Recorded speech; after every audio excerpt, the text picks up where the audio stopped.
Magandang araw, Pilipinas! Ito ang Valiente News hatid sa inyo ng Office of the Vice President.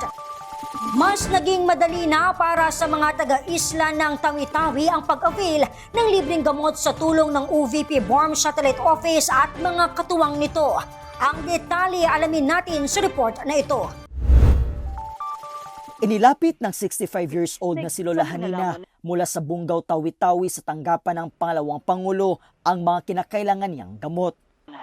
Aming gamot yung amin bisita ka kung sin doktor ako. Yun, nawala na akong pera pagbili.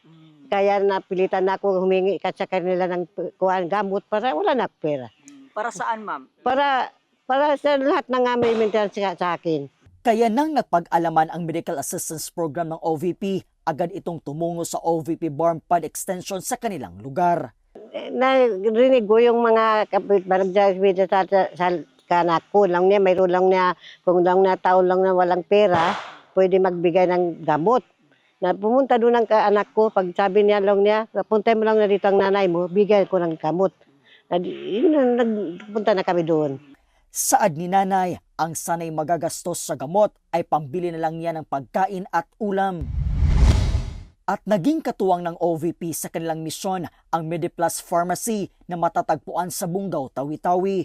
Dahil sa nabuong ugnayan, di na kinakailangan na bumiyahe pa ng mga taga-Tawi-Tawi sa Cotabato City upang bumili ng mga gamot. Napakahalaga po na ipagpatuloy ang ganitong klaseng programa kasi po upang mas marami pa ang ating matulungan. Karamihan sa dumulog sa butika ay mga taong sapat lamang ang kinikita para sa kanilang mga pangangailangan araw-araw.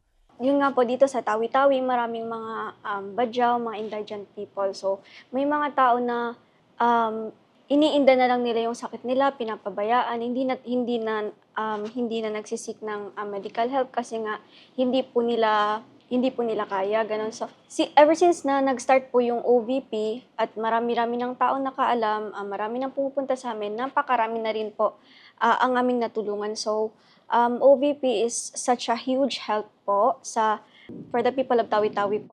Ang sarap sa pakiramdam na may nagsasabi sa'yo, "Ma'am, maraming salamat talaga sa tulong, ganito, ganyan. Okay, mabuti na yung pakiramdam ko." Ang Mediplus Pharmacy ay ang natatanging kaagapay ng tanggapan ng pangalawang Pangulo sa pamumuno ni Inday Sara Duterte dito sa probinsya ng Tawi-Tawi upang magbigay ng libreng gamot sa ating mga kababayan. Ayon naman sa mga pharmacists dito, kadalasan sa ina-avail ng ating mga kababayan ay pang-maintenance sa kanilang sakit. Mula po sa Bungaw, Isla ng Tawi-Tawi, ako po si Brian Latasa, ang lahat para sa Diyos, bayan at pamilyang Pilipino. Valiente News.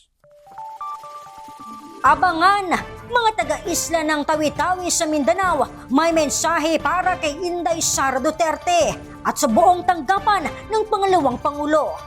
Ako si Claudette Loreto para sa makabuluhan, naninindigan at matapang na mga ulat at impormasyon. Maraming salamat.